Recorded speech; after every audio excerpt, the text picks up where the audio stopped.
The old man's eyes rolled back as he hit the pavement. His body crumpled like paper, one moment upright. The next moment, a heap of worn clothes and gray hair on the dirty sidewalk. People screamed. Someone gasped. But nobody moved.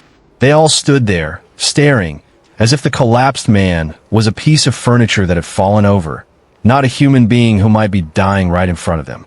Amara watched it happen from across the street. She had been carrying her basket of fabric scraps, the one she'd collected from the wealthy neighborhoods where rich women threw away perfectly good materials. Her feet were bare and dirty. Her dress faded from too many washes, but her eyes were sharp. She saw what everyone else pretended not to see. The old man wasn't moving. She didn't think. She just ran. Her basket fell from her hands, fabric scraps scattering across the road as she pushed through the crowd. Car horns blared. A taxi driver cursed at her. But Amara didn't care. She dropped to her knees beside the old man, ignoring the hot pavement burning through her thin dress. "Sir? Sir, can you hear me?" Her voice shook as she gently touched his shoulder. His face was pale, sweat dripping down his temples. His chest moved, but barely. He was breathing, but looked like each breath hurt. "Someone call for help." Amara shouted at the crowd. Nobody moved. They all just stared. A woman in expensive sunglasses wrinkled her nose. "Don't touch him. He might have something contagious. He might be drunk," a man in a business suit added, already walking away. "He's dying." Amara screamed, but they were already leaving, returning to their shops and their cars and their important lives. Her hands trembled as she reached into her small bag and pulled out her last bottle of water. She had been saving it for the long walk home, but that didn't matter now. Nothing mattered except helping this old man breathe. She unscrewed the cap and carefully lifted his head, tilting the bottle to his cracked lips. "Please, sir, just a little water. Please." Some of the water dribbled down his chin, but a little bit made it into his mouth. He coughed, and his eyes fluttered open for just a second. They were kind eyes, Amara noticed. Tired and hurting, but kind. The sun was brutal, beating down on both of them without mercy. Amara looked around desperately and saw nothing that could help. Then she remembered the shawl tied around her waist. It was her only good piece of clothing, the one thing she owned that didn't have holes or stains. Her grandmother had given it to her before she died.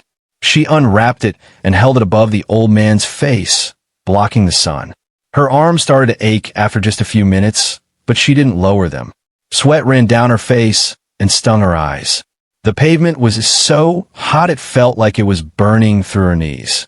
But she stayed there, holding that shawl, giving this stranger the only shade she could offer. "Please," she whispered to nobody in particular. "Somebody help us." Finally, after what felt like forever, a young man stopped his motorcycle. "What happened?" "He collapsed," Amara said quickly. "Please, do you have a phone? Can you call for medical help?" The young man nodded and pulled out his phone. While he made the call, Amara kept talking to the old man, her voice soft and steady even though she was terrified. "Stay with me, sir. Help is coming. You're going to be okay. Just stay with me." His fingers twitched, and then, with great effort, he reached up and touched her hand. His grip was weak, but his eyes opened again, and this time they focused on her face. He looked at her like he was trying to memorize every detail, like her face was the most important thing in the world. A tear rolled down his weathered cheek. "Thank you," he whispered, so quietly she almost didn't hear it. Medical help arrived 10 minutes later. The paramedics loaded him onto a stretcher, and Amara finally let her arms drop. Her muscles screamed in protest, and her shawl was soaked with sweat. As they put the old man in the ambulance, he kept looking back at her, his hands stretched toward her like he didn't want to let go. "Wait," he called out weakly. "What's your name?" "Amara," she said. "Amara," he repeated, as if testing the word. "I won't forget." Then the ambulance doors closed, and he was gone. Amara stood there for a long moment, suddenly aware of how much her body hurt. Her knees were scraped and bleeding. Her throat was dry. Her last bottle of water was empty on the ground, and her precious shawl was ruined with dirt and sweat. She gathered her scattered fabric scraps, most of them now dirty and torn, and started the long walk home. Her friend Zara would probably scold her for wasting water on a stranger. Her neighbors would call her foolish for ruining her good shawl. But as Amara walked through the dusty streets toward the waterfront where her small community lived in houses made of scrap metal and wood, she didn't regret it. She had done the right thing. That had to count for something. 3 days passed. 3 days of Amara sitting at her neighbor's sewing machine, working on alterations for people who paid her almost nothing. 3 days of wondering if that old man had survived, if he had family, if anyone was taking care of him. She was hunched over a torn dress, trying to make the stitches as small and neat as possible, when she heard the commotion outside. Amara, come quick. It was Zara, her best friend, banging on the door of her one-room home. Amara set down her work and opened the door. What's wrong? Zara's eyes were huge. There's a car. A really, really nice car. And a man in a suit. He's asking for you. Amara's stomach dropped. Asking for me? What? I don't know, but everyone's staring. You need to come now. Amara followed Zara outside, her heart pounding. Sure enough, there was a black car that looked like it cost more than every house in her neighborhood combined. A man in his 30s stood beside it, tall and handsome, wearing a suit that probably cost more than Amara earned a year. The entire neighborhood had gathered to watch. Children pointed and whispered. Old women clutched their shawls and muttered prayers. Young men leaned against walls with their arms crossed, suspicious. The man in the suit spotted Amara and walked toward her. His shoes were so shiny they reflected the sun. Amara, he asked. Yes, she said carefully, staying a few steps back. Who are you? My name is Thomas. I'm here on behalf of my father. He paused, and something like emotion crossed his face. You saved his life 3 days ago. The memory came rushing back. The old man on the pavement. The crowd walking away. The ambulance. Is he okay? Amara asked quickly. Your father, is he alive? He's alive because of you. Thomas's voice was thick. The doctors said if he'd been in that heat much longer, if he'd been more dehydrated, he wouldn't have made it. You gave him water when you had nothing. You stayed with him when everyone else walked away. Amara felt her face getting hot. Anyone would have done the same. No, Thomas said firmly. They wouldn't have. We both know they didn't. He took a breath. My father wants to thank you personally. He's asked me to invite you to our home for lunch tomorrow. The neighborhood went completely silent. Even the children stopped playing. Your home, Amara repeated. Yes, I'll send a car for you tomorrow at noon, if that's acceptable. Amara looked around at all the watching faces. At Zara, whose mouth was hanging open. At old Mrs. Adewale, who was frowning with disapproval. At the young men who were whispering to each other, probably already spreading rumors. I don't know, Amara said slowly. I don't even know your father. I don't know anything about you. Thomas reached into his pocket and pulled out a card. This is my father's business card. You can look him up if you want. His name is Joseph Okafor. Thomas hesitated. He's a businessman. Amara took the card. The paper felt expensive, thick and smooth. She couldn't read very well, but she could make out the name, Joseph Okafor. Why was he dressed like that, she asked. If he's a businessman, why was he wearing old clothes in the street? Thomas's jaw tightened. That's something he'll have to explain himself. But I promise you, Amara, we mean you no harm. My father just wants to say thank you properly. One lunch. That's all. Amara looked at the card again. Part of her wanted to refuse, to stay in her safe, small world where she understood the rules. But another part of her was curious. And more than that, she wanted to know if the old man was really okay. One lunch, she said finally, and I want to bring my friend Zara. Thomas smiled, and his whole face changed. He looked younger, less serious. Of course. I'll send the car at noon tomorrow. He got back in his expensive car and drove away, leaving behind a cloud of dust and about 100 questions. The moment he was gone, everyone started talking at once. What did he want? Who's his father? Did you see that car? Why would a rich man want to see Amara? Zara grabbed Amara's arm and pulled her back inside her house, slamming the door shut on the curious crowd. Are you crazy? Zara hissed. You can't go to some rich man's house. Why not? Because rich people don't do nice things for no reason. They always want something. He just wants to say thank you. Nobody sends a car and invites a poor girl to their house just to say thank you, Zara insisted. There's something else going on. Maybe they want to accuse you of stealing. Maybe they think you took something from the old man while he was on the ground. Amara hadn't thought of that. Her hand started shaking. Or maybe, Zara continued, her voice getting higher, they want to offer you money to keep quiet about something. Maybe the old man was doing something illegal and they don't want anyone to know he was in that part of town. Zara, stop. I'm just saying, nothing good comes from mixing with rich people. They live in a different world. They don't understand people like us. Amara sat down on a thin mattress and stared at the business card. Joseph Okafor. The name meant nothing to her, but clearly it meant something to everyone else. She'd seen the way Thomas carried himself, the way he spoke. This wasn't just a regular businessman. This was someone important. What if he really does just want to say thank you? Amara asked quietly. Zara sat down beside her and took her hand. Then he can say it right here. He doesn't need to parade you around in front of his rich friends. I already said yes. Then unsay it. I can't do that. It would be rude. Zara groaned and fell backward on the mattress. You're too kind for your own good. You know that? One day that kindness is going to get you in trouble. But Amara wasn't listening. She was thinking about the old man's eyes, the way he'd looked at her like she was something precious. She was thinking about his weak whisper, "Thank you." She was thinking about how nobody else had stopped. I have to go, she said. I need to know he's okay. Zara sighed. Fine. But I'm coming with you. And if anything seems wrong, we're leaving immediately. Deal. Deal. That night, Amara barely slept. She kept thinking about what she would wear, what she would say, how she should act in a rich person's house. She owned 3 dresses, all of them faded and patched. Her best pair of shoes had holes in the soles. She didn't have any jewelry except for a thin bracelet her mother had left her. When the sun came up, she washed herself carefully with the precious clean water she'd collected from the public tap. She scrubbed her feet until they were as clean as she could get them. She combed her hair with her fingers, wishing she had oil to make it shine. Zara came over at 11, wearing her least faded dress and looking terrified. We can still change our minds, Zara whispered. No, we can't. At exactly noon, the black car returned. The same driver from yesterday stepped out and opened the back door. Miss Amara? Miss Zara? Mr. Thomas sent me to bring you to the house.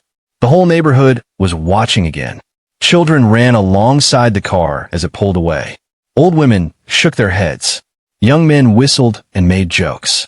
Inside the car, Amara and Zara sat in complete silence, both of them afraid to touch anything. The seats were soft leather, softer than anything Amara had ever felt. The air was cool, even though it was hot outside. There was no dust, no smell of fish or garbage or smoke. It was like being in a different world. The drive took 30 minutes, but it felt like 30 seconds. The city changed around them. The crowded markets and tin roof shacks giving way to wide streets and tall buildings. Then they turned down a road lined with trees, and suddenly they were in front of a gate that was taller than any building in Amara's neighborhood. The gate opened automatically, and the car drove through. Oh my God, Zara whispered. Oh my God, Amara, look at this place. The house wasn't a house. It was a palace. White walls and big windows and gardens that looked like pictures in magazines. There was a fountain in front, actual water spraying into the air like it was nothing, like water wasn't precious. The car stopped at the front entrance, and the driver opened the door. Thomas was waiting for them on the steps. He'd changed into casual clothes, but even his casual clothes probably cost more than everything Amara owned. Amara, Zara, welcome, he said warmly. Thank you for coming. Thank you for inviting us, Amara managed to say, though her voice came out smaller than she'd intended. They followed Thomas inside, and Amara felt like she'd walked into a dream. Everything was so clean it sparkled. The floors were so shiny, she could see her reflection. There were paintings on the walls that looked old and important. The ceiling was so high it made her dizzy to look up. My father is in the study, Thomas said. He's been looking forward to seeing you. He led them down a hallway and knocked on a wooden door that looked like it weighed 1,000 pounds. Come in, called a voice from inside. Thomas opened the door, and there he was, the old man from the street. But he looked so different now. He was sitting in a leather chair, wearing clean clothes and glasses, his hair neatly combed. He looked like what he was, someone important, someone powerful, someone who controlled things. But his eyes were the same, kind and tired and somehow sad. When he saw Amara, his whole face lit up. He stood quickly, wincing a little like his body still hurt, and walked toward her with his hands outstretched. "Amara," he said, and his voice broke on her name. "You came." "Yes, sir," Amara said, not sure if she should shake his hand or bow or what. He took both her hands in his, and she noticed he was shaking. "I didn't know if I'd ever see you again. I wanted to find you that day, but they took me straight to the hospital. Thank God my son is smarter than I am. He remembered your name, went to that area, asked around until someone knew who you were. I'm glad you're okay," Amara said honestly. Joseph's eyes filled with tears. He didn't try to hide them. "I'm alive because of you. The doctor said another hour and my heart would have given out completely. But you stayed. You gave me your water, your shade, your time. You didn't know who I was.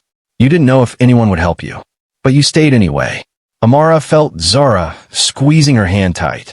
"Anyone would have done the same," Amara said again, though she knew it wasn't true. "No," Joseph said firmly, just like his son had. "No, they wouldn't have. I know because I was there. I saw them walk away. All of them. Dozens of people, and not one of them stopped except you. Why were you there?" The question came out before Amara could stop it. "I mean, Thomas said you're a businessman. Why were you in that part of town dressed like a poor man?" Joseph finished. He smiled sadly. "Because I wanted to remember what it was like. I grew up poor, Amara. Poorer than you can imagine. I worked for everything I have now. Built my business from nothing. But somewhere along the way, I forgot what it felt like to be invisible. I forgot what it felt like to ask for help and have people look away." He walked back to his chair and sat down heavily. "So sometimes I take off these expensive clothes and I put on old ones and I walk through the city. I watch people. I see how they treat someone who looks like they have nothing. And I'm always disappointed. Always. Until 3 days ago, when you stopped." Thomas was leaning against the desk, watching his father with an expression Amara couldn't read. "I saw something in you," Joseph continued. "Something rare. You have a good heart, Amara.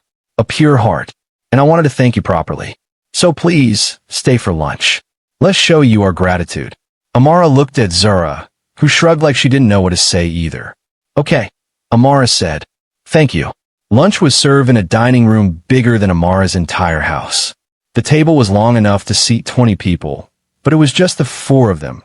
Joseph at one end, Thomas at the other, and Amara and Zara in the middle, facing each other like they were the only familiar things in this strange new world. The food came on plates that looked too beautiful to eat from. There was rice cooked with spices Amara didn't recognize, meat that fell apart when she touched it with her fork, vegetables that were brighter and fresher than anything she'd ever seen. There was bread that was still warm, and butter, and fruit that must have cost more than she earned in a week. Amara picked up her fork, trying to remember how she'd seen people eat on TV. Beside her, Zara was frozen, clearly terrified of doing something wrong. Joseph noticed. He set down his own fork and smiled at them. "You know what? I'm tired of eating like this. It's too formal, too stiff. Amara, do you mind if we eat with our hands?" Amara blinked. "With our hands? The way my mother taught me. The way people really eat when they're not trying to impress anyone." He pushed his plate closer and scooped up some rice with his fingers, eating it the way Amara ate at home. The tension in the room broke like a snapped string. Zara laughed nervously, and Amara felt herself relax just a little bit. "This rice is really good," Zara said after her first bite. "My cook is excellent," Joseph agreed. "But you know what? I miss the simple food from when I was young. Fish soup with nothing but fish and pepper and salt. Boiled yams with palm oil. Food that filled you up and didn't pretend to be something fancy. That's what I eat every day," Amara said quietly. "And I bet it tastes better than all of this," Joseph said, gesturing at the elaborate spread. Thomas had been quiet through most of the meal, watching Amara with an expression she couldn't read. It wasn't suspicion exactly, but it wasn't trust either. It was like he was trying to solve a puzzle. "So Amara," Thomas said suddenly, "what do you do for work?" "I sew," Amara said. "Alterations, mostly." People bring me their torn clothes or clothes that don't fit right, and I fix them. I'm saving up to buy my own sewing machine so I can work from home instead of borrowing my neighbor's. You're good at it? Thomas asked. Amara lifted her chin. She wouldn't let this rich man make her feel small about her work. Yes, I'm very good at it. I've been sewing since I was 6 years old. My grandmother taught me. What would you do if you had your own sewing machine? Joseph asked, his eyes bright with interest. I'd make my own clothes to sell, Amara said, her voice getting stronger as she talked about her dream. Original pieces, not just fixing other people's mistakes. I have so many designs in my head. Dresses and shirts and skirts that are beautiful but not too expensive. Clothes for regular people, not just rich people. You could have a shop, Joseph said. Amara laughed, but it came out bitter. I could never afford shop. Do you know how much those cost? I'd have to save for 10 years just to rent a small space for 1 month. But if you could, Joseph pressed. If money wasn't a problem, what would you do? Amara looked at him carefully, not sure if this was a test or a game or what. But his face was serious, genuinely interested. I'd have a small shop in my neighborhood, she said slowly. Nothing fancy, just a place where people could come and buy good clothes for fair prices. And I'd hire other women to help me, women who need work like I do. We'd teach each other, share skills, help each other get better. That's a good dream, Joseph said softly. A dream that helps more than just yourself. Thomas was still watching her, and now his expression had changed. He looked impressed. Maybe? After lunch, Joseph stood up slowly, wincing again. Amara, would you walk with me in the garden? I tire easily these days, but I'd like to talk with you more. Of course, Amara said. Thomas and Zara stayed behind in the dining room, leaving Amara alone with the old man. They walked slowly through the garden, past flowers that smelled like heaven and trees that gave perfect shade. Can I tell you something? Joseph asked after a while. Yes, sir. You remind me of my wife. His voice was thick with emotion. She passed away 5 years ago. Cancer. She was like you, kind even when the world gave her no reason to be kind. She came from nothing, just like I did. When we met, I had my first shop and she had a food stall.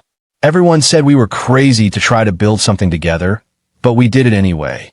I'm sorry you lost her, Amara said. She would have liked you, Joseph continued. She always said you could tell the measure of a person by what they do when no one is watching, when there's no reward for doing the right thing. You proved that 3 days ago. They reached a bench under a mango tree, and Joseph sat down with a grateful sigh. I want to give you something, he said. Sir, you already gave me lunch. A sewing machine, Joseph interrupted. A good one. Professional quality. And lessons, if you want them, to learn more advanced techniques. Amara's heart stopped. She stared at him, unable to speak.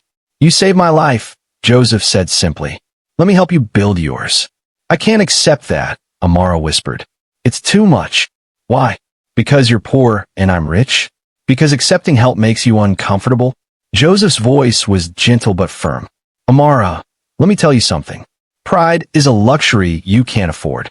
When someone offers you a hand up, you take it. You use it to climb higher. And then, when you're stable, you reach down and help someone else. That's how the world should work. Tears were running down Amara's face now, and she didn't try to stop them. Why are you doing this? She asked. You don't know me. You don't owe me anything. I'm doing it because my wife would have wanted me to. I'm doing it because I remember what it was like to have nothing and dream of everything. I'm doing it because in a world full of people who walk away, you stopped. That matters, Amara. That matters more than you know. He stood up and put a hand on her shoulder. The sewing machine will be delivered to your house tomorrow. No strings attached. No expectations. Just a gift from an old man who wants to say thank you. Amara couldn't find words, so she just nodded. When they returned to the house, Thomas was waiting by the car to drive them home. Ready? He asked. Amara nodded again, still too overwhelmed to speak much. Zara hugged her arm tight as they got in the car. On the drive back, Zara finally broke the silence. Is this real? Did that just happen? I think so, Amara whispered. A sewing machine. He's giving you a sewing machine. Do you know what this means? You can start your business. You can actually start your business. Amara watched the city change around them again. The clean streets and big houses giving way to her familiar world of crowded markets and small homes. Part of her wanted to be excited like Zara, but another part of her was scared. What if the machine never came? What if this was all some kind of joke? What if Joseph changed his mind? But the next morning, a truck pulled up to her house. The same driver from the car stepped out, this time with two other men, and they unloaded a large box. "Delivery for Miss Amara," the driver said. The whole neighborhood gathered again, watching as the men carried the box inside Amara's small home. It barely fit, taking up almost half her room. When they opened it, Amara gasped. The sewing machine was beautiful. Brand new, professional quality, with features she'd only dreamed about. There was also a large box of supplies. Threads in every color, needles, scissors, measuring tapes, pins, patterns. Everything she needed. There was a note taped to the machine in Joseph's handwriting. "Build your dream. Make your grandmother proud." Amara sat down on the floor and cried. For the next week, she worked nonstop. Word spread fast through her neighborhood that Amara had the best sewing machine anyone had ever seen, and suddenly she had more work than she could handle. Women brought her their finest clothes to alter. Men asked her to make them shirts for job interviews. Mothers wanted dresses for their daughters. She worked from sunrise to late into the night, her fingers flying over the fabric, her mind already designing original pieces she wanted to make. And then, on the 8th day, Thomas came back. He showed up in the afternoon, dressed in casual clothes that almost made him look like a regular person. He knocked on her door, and when Amara opened it, she was so surprised she almost slammed it shut again. "Hi," Thomas said, looking oddly nervous. "Can I come in?" Sure," Amara said, suddenly very aware of how small and shabby her home looked. Thomas stepped inside, having to duck a little to avoid hitting his head on the low ceiling. He looked at the sewing machine, at the half-finished clothes hanging on lines strung across the room, at the fabric scraps organized in neat piles. "You've been busy," he said. "Yes. Your father's gift, it changed everything." "I can see that." Thomas picked up one of her finished pieces, a dress she'd made from scraps of different fabrics, sewn together in a pattern that made them look like they belonged together. "This is beautiful. You made this." "Yes. Amara, this is really, really good. You have talent." She didn't know what to say to that, so she just nodded. Thomas set the dress down carefully. "I came here to apologize." "For what?" "For doubting you. When you first helped my father, I thought maybe you knew who he was. I thought maybe you had some kind of angle, some way you were planning to take advantage of him." He looked embarrassed. "I was wrong. You really did just help him because it was the right thing to do." "Yes," Amara said simply. "That's rare. You're rare." Thomas met her eyes, and there was something in his expression that made Amara's heart skip. "I was wondering if you'd let me take you out sometime. Just for a walk, maybe? I'd like to get to know you better." Amara stared at him. "Why?" "Because I haven't been able to stop thinking about you since we met." "I don't understand. You're rich. You could date anyone. Why would you want to spend time with someone like me?" "Someone like you?" Thomas stepped closer. "You mean someone kind? Someone talented? Someone who sees people instead of just walking past them?" "Someone poor," Amara said bluntly.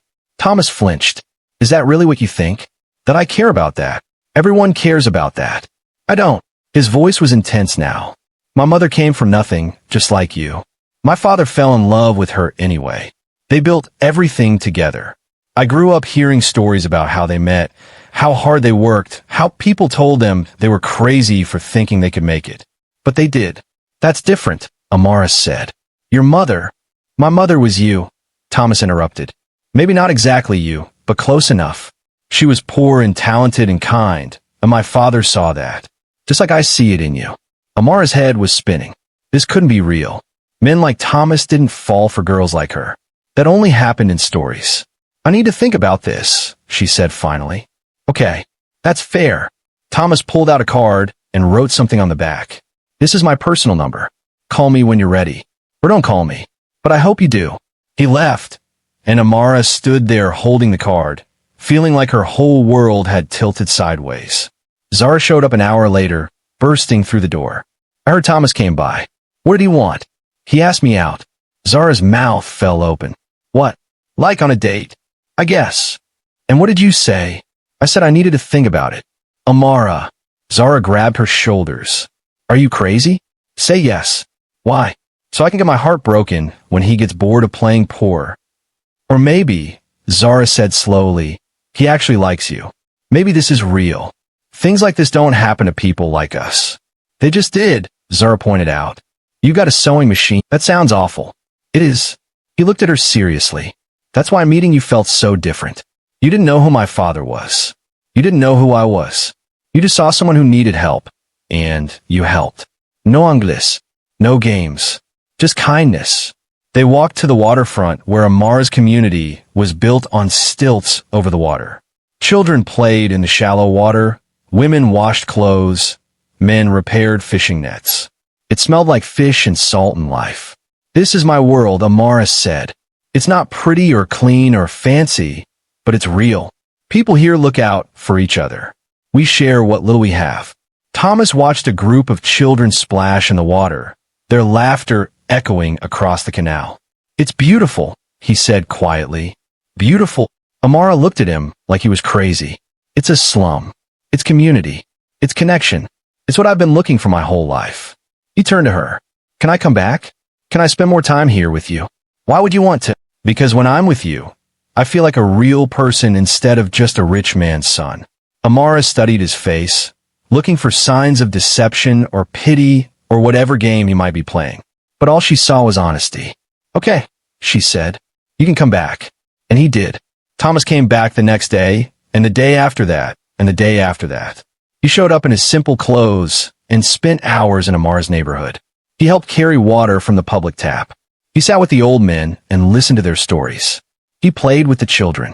He ate simple meals with Amara and Zara, laughing at their jokes and asking questions about everything. At first, people were suspicious. They whispered behind his back, made assumptions about what he wanted. But slowly, over weeks, they started to accept him. He wasn't just some rich man slumming it for entertainment. He genuinely cared. And somewhere in those weeks, Amara fell in love. She didn't mean to. She tried to protect her heart, tried to keep her distance. But it was impossible. Thomas saw her in a way no one else ever had.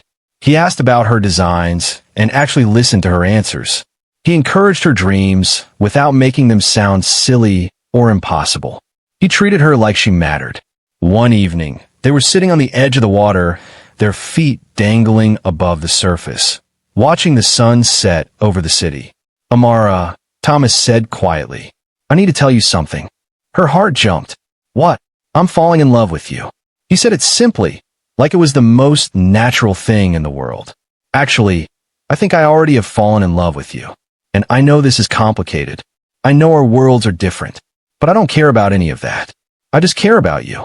Amara's hands were shaking. Thomas, you don't have to say anything right now, he said quickly. I just needed you to know. I needed you to understand that this isn't a game for me. This is real. I am scared, Amara whispered. Of what? Of this ending. Of you waking up one day and realizing that I'm not enough. That I'm too poor, too uneducated, too different from your world. Thomas took her hand. You're not too anything. You're exactly enough. You're more than enough. Your friends, your family, they'll never accept me. My father already loves you. And my friends don't matter. The only person who matters is you. He squeezed her hand. What are you feeling? Tell me the truth. Amara took a deep breath. I'm feeling like I'm falling too. Like I've been falling since that first day when you came to my door. And it terrifies me because I've never felt this way about anyone. Thomas smiled, and it was like the sun coming out from behind clouds. Then let's be terrified together. He leaned in slowly, giving her time to pull away if she wanted to. But she didn't want to. When his lips touched hers, it felt like coming home. For 3 months, they existed in their own perfect bubble. Thomas would finish work and drive straight to Amara's neighborhood. Sometimes they'd walk for hours, talking about everything and nothing. Sometimes he'd watch her sew, fascinated by the way her hands moved so quickly and precisely. Sometimes they'd just sit together in comfortable silence. Joseph visited occasionally too, always bringing some small gift, fabric, thread, food. He never made a big deal of it, just left things casually like it was nothing. He'd sit with Amara and talk about business, about his wife, about life. He treated her like family. Amara's business was growing too. With the professional sewing machine, she could take on bigger projects. She started making original pieces, and people loved them. Women from other neighborhoods heard about her work and came to buy her designs. She hired 2 other women to help her, just like she dreamed. Everything felt perfect. And then the pictures came out. Someone had taken photos of Thomas in Amara's neighborhood. Photos of them holding hands, sharing food, laughing together. The photos ended up on social media, and within hours, they'd gone viral. Billionaire heir's secret slum girlfriend. Rich man playing poverty tourist. Gold digger traps wealthy bachelor. The headlines were cruel. The comments were worse. People said terrible things about Amara, about her character, about her motives. They called her a user, a manipulator, a woman trying to trap a rich man. Some comments were so vile that Zara forbade Amara from reading anymore. But the damage was done. Thomas's phone exploded with calls from family members, business associates, society friends. All of them had opinions about his inappropriate relationship. All of them had advice about how to handle the situation. His uncle called him irresponsible. His aunt called Amara a social climber. His business partners worried about the company's image. His old girlfriend, a woman from another wealthy family, suddenly appeared with articles about how they'd been meant for each other all along. Thomas ignored all of it. He showed up at Amara's door the day after the pictures went viral, looking exhausted but determined. "Don't listen to any of it," he said immediately. "None of it matters." But Amara had already been reading the comments. She'd seen what people thought of her, what they assumed about her character. And worse, she'd seen the damage this was doing to Thomas's reputation. "Maybe they're right," she said quietly. "What?" "No, Amara, no. Look at what this is doing to you. Your family is angry. Your business is suffering. People think you're making a mistake. The only mistake will be listening to them instead of my heart. Thomas, be realistic. Your world and my world, they're not meant to mix. We tried, but we didn't just try," Thomas interrupted fiercely. "We succeeded. We found something real in a world full of fake everything. Don't let those people take that away from us." "I'm not taking anything away. I'm being practical. You need to marry someone from your world. Someone who can stand beside you at business dinners and charity galas. Someone who knows how to navigate your life. I don't want someone who can navigate my life. I want someone who makes me want to live it. That's you, Amara. It's always been you." Amara felt tears streaming down her face. "It's not that simple."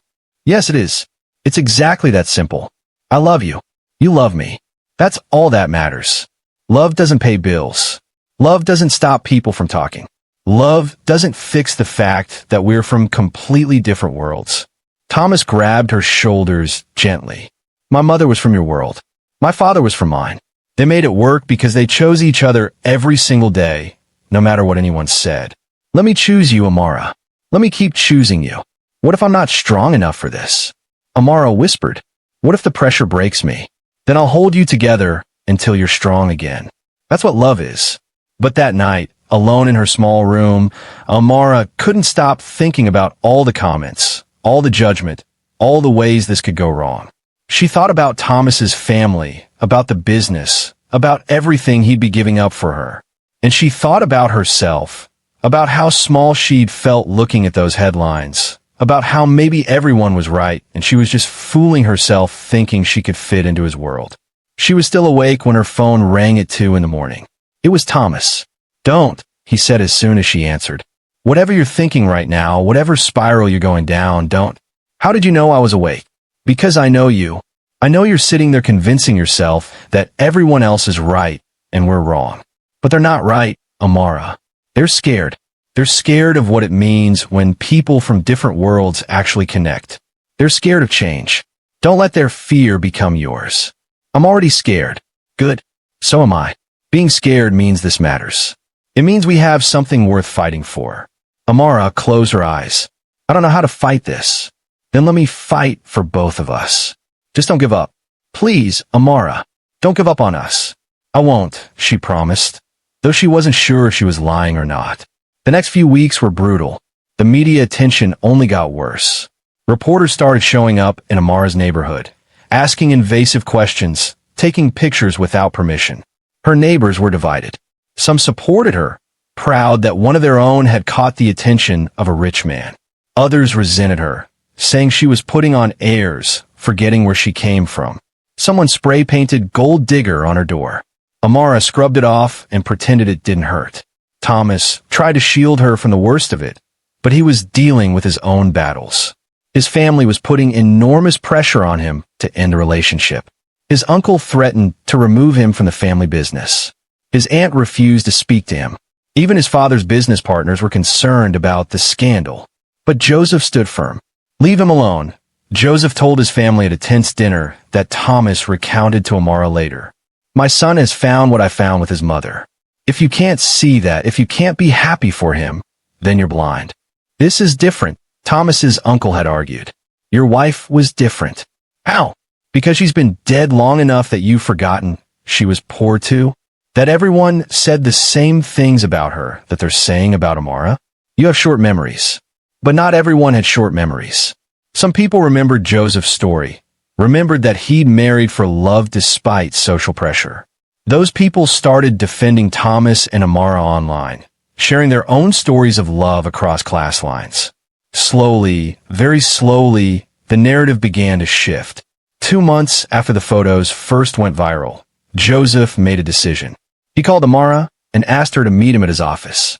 Not his home this time, his actual office, the place where he ran his business empire. Amara had never seen a building so tall, so gleaming, so intimidating. She felt like she was walking into another planet. The security guards eyed her shabby dress. The receptionist's smile was professionally polite but cold.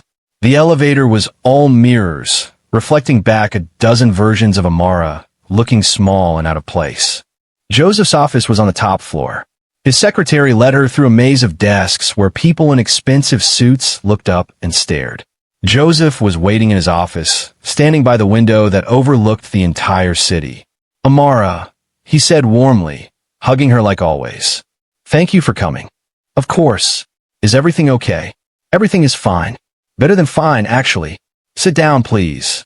Amara sat in one of the leather chairs facing his massive desk, feeling like a child called to the principal's office. Joseph sat across from her and folded his hands. "I've been thinking a lot about your dream. The shop you want to open, the business you want to build. And I've made a decision." Amara's heart started pounding. "I'm going to help you make it happen. Not as a gift this time, but as an investment. I'm going to purchase a commercial space and lease it to you at a price you can afford. You'll pay me back slowly as your business grows. It will be yours, Amara. Truly yours." Amara couldn't speak. She couldn't even breathe. "I've seen your work," Joseph continued. "I've talked to people who've bought your clothes. You have real talent and real business sense. You're not a charity case. You're an investment, and I invest in people I believe in." "Why?" Amara managed to whisper. "Why are you doing this?" Joseph's eyes got misty. "Because my son loves you. Because you make him happier than I've seen him in years. Because you remind me of my wife. And I'll be damned if I let the world crush your spirit the way it almost crushed hers." He paused. "And because you deserve it. Not because of Thomas, not because of me, but because you've worked hard and dreamed big and stayed kind even when the world gave you every reason to be bitter. I don't know what to say. Say yes. Say you'll take this chance and run with it. Say you'll build something amazing." "Yes," Amara said through her tears. "Yes, I'll do it." Joseph smiled and pulled out a folder. "I've already found the perfect space. It's small, but it's in a good location.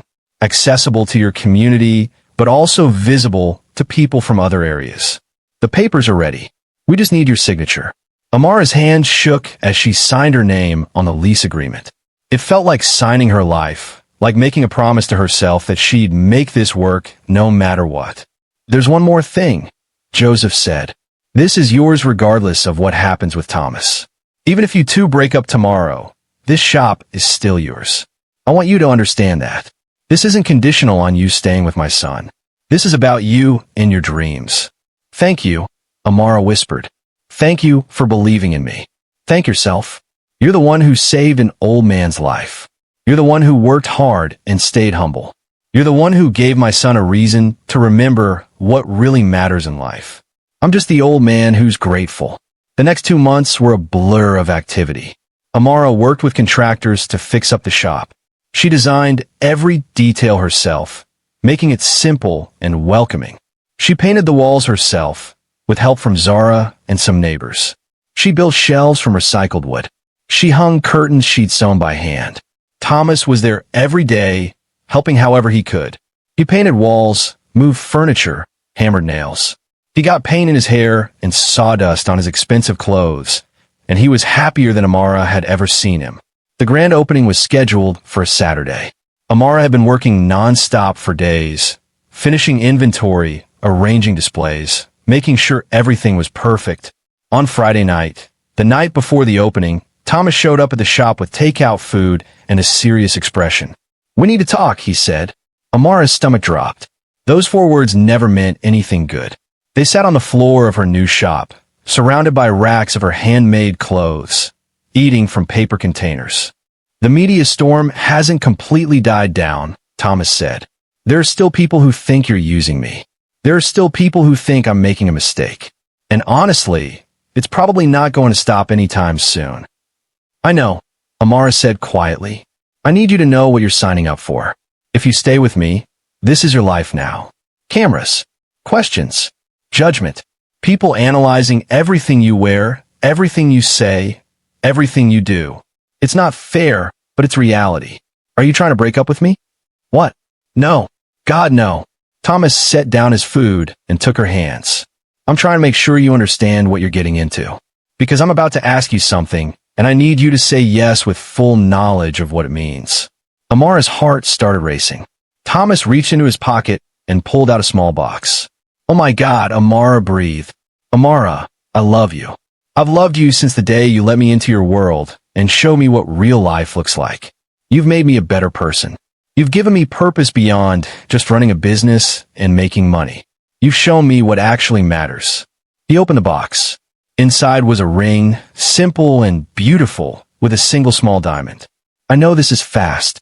I know people will say we're crazy. I know there will be challenges. But I don't care about any of that. I just care about spending my life with you. Will you marry me?" Amara looked at the ring, then at Thomas's face, then at the shop around them.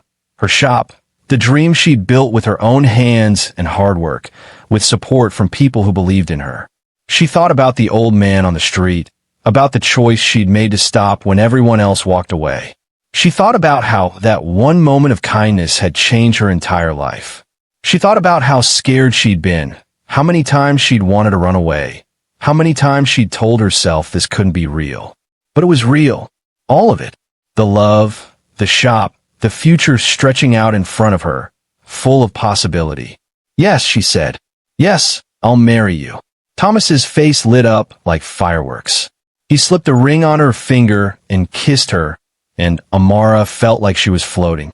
The grand opening of Amara's Touch, the next day, was bigger than she'd ever imagined. Her whole neighborhood showed up. Old women blessed the shop.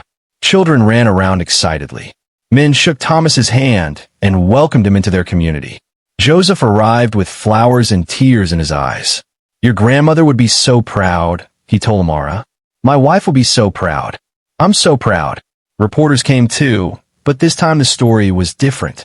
This time they wrote about Amara's talent, about her business, about her journey from poverty to entrepreneurship. They wrote about Thomas's commitment, about Joseph's investment in his community, about love that transcended social boundaries. The photos that went viral this time showed Amara in her shop, surrounded by her designs, wearing Thomas's ring, smiling so hard her face hurt. The headlines were different too. From roadside rescue to business owner, Amara's inspiring journey. Billionaire son proves love knows no social class. Kindness rewarded. How one act of compassion changed 2 lives. Not everyone was convinced. There were still skeptics, still people who thought it wouldn't last, still voices saying that fairy tales don't happen in real life. But Amara didn't care anymore.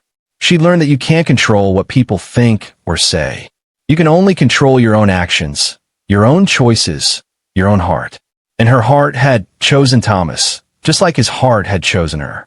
6 months later, they got married in a ceremony that blended both their worlds. The wedding was held in Amara's neighborhood, by the water, with decorations Amara and her friends had made by hand. Joseph cried through the entire ceremony. Zura was the maid of honor, wearing a dress Amara had designed specifically for her. Half the guests were in expensive suits, the other half in their Sunday best, and nobody cared about the difference. When Thomas lifted Amara's veil and kissed her, making her his wife, the whole neighborhood erupted in cheers. Amara's touch grew steadily over the next year. She expanded, hired more women, started offering sewing classes to girls who wanted to learn the trade. She never forgot where she came from, never turned her back on her community.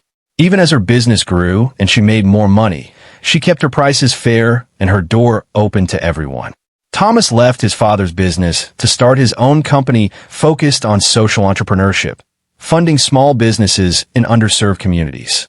He said Amara had taught him that real wealth wasn't in bank accounts but in the lives you touched and the change you created. Joseph watched it all with satisfaction, telling everyone who would listen that he'd been right about Amara from the start, that he'd seen her goodness in those few moments on the hot pavement when she'd stopped to help a stranger.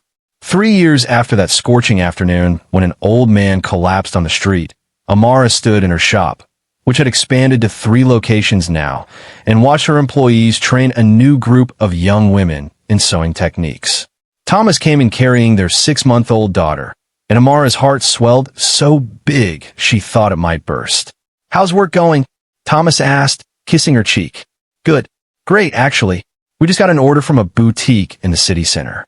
They want 20 pieces. That's amazing. I'm so proud of you." Amara looked at her daughter, at her husband, at her shop full of busy, happy women, at the life she'd built from nothing but kindness and hard work and a willingness to hope even when hope seemed foolish. "You know what's funny?" she said. "If I had walked past that old man like everyone else did, none of this would have happened. My whole life would be different. The world would be different," Thomas corrected. "All those women you've trained, all those families your business has helped, all the change we've been able to make together, none of it would exist." Joseph, who had arrived to pick up his granddaughter for their weekly visit, overheard the conversation. "Do you want to know a secret?" he asked Amara. "What?" "I was testing the world that day. I wanted to see if kindness still existed, if anyone would stop for a stranger who looked like nothing. I'd done it dozens of times before in different places, different neighborhoods. And every single time, people walked away. I was about to give up on humanity entirely." He smiled at Amara, his eyes wet. "And then you stopped. You restored my faith in everything. You showed me that goodness isn't dead, it's just rare. And rare things are precious. You're precious, Amara. Don't ever forget that." Amara hugged him tight. "Thank you for not giving up. Thank you for that one last test. Thank you for passing it." As the sun set over the city that evening, Amara locked up her shop and walked home hand in hand with Thomas, their daughter sleeping peacefully in his arms. She thought about destiny, about how your whole life could change in a single moment if you just chose to be kind. She thought about the old man on the pavement, about the crowd that walked away, about the choice she'd made to stop. She thought about how easily she could have kept walking too, could have told herself it wasn't her problem, could have protected herself from the trouble and risk of getting involved. But she hadn't. She'd stopped. And everything good in her life now came from that one simple choice. Sometimes destiny doesn't announce itself with trumpets and fanfare. Sometimes it collapses quietly by the roadside, waiting to see who will stop. Who will choose kindness when the world chooses indifference? Who will risk something to help a stranger? That choice, that simple, profound choice, changes everything. Not just for the person being helped, but for the person doing the helping. Because kindness opens doors you didn't even know existed. It creates connections that transform your entire life. It proves that the world isn't as cold and hard as it sometimes seems. Amara had learned that the hard way, through judgment and pressure and fear. But she'd also learned that love is stronger than judgment. Hope is stronger than fear. And kindness is the most powerful force in the universe. She'd learned that your circumstances don't define you. Your choices do. And she'd learned that sometimes, when you save someone else's life, you end up saving your own. As she tucked her daughter into bed that night and kissed her soft forehead, Amara whispered a promise. I'll teach you to be kind, even when it's hard. I'll teach you to stop when others walk away. I'll teach you that people matter more than money, that character matters more than class, and that one moment of compassion can change the world. Her daughter yawned and grabbed Amara's finger with her tiny hand. And Amara knew, with absolute certainty, that the cycle would continue. That the kindness she'd shown would ripple forward through her daughter, through all the women she'd trained, through everyone whose life she'd touched.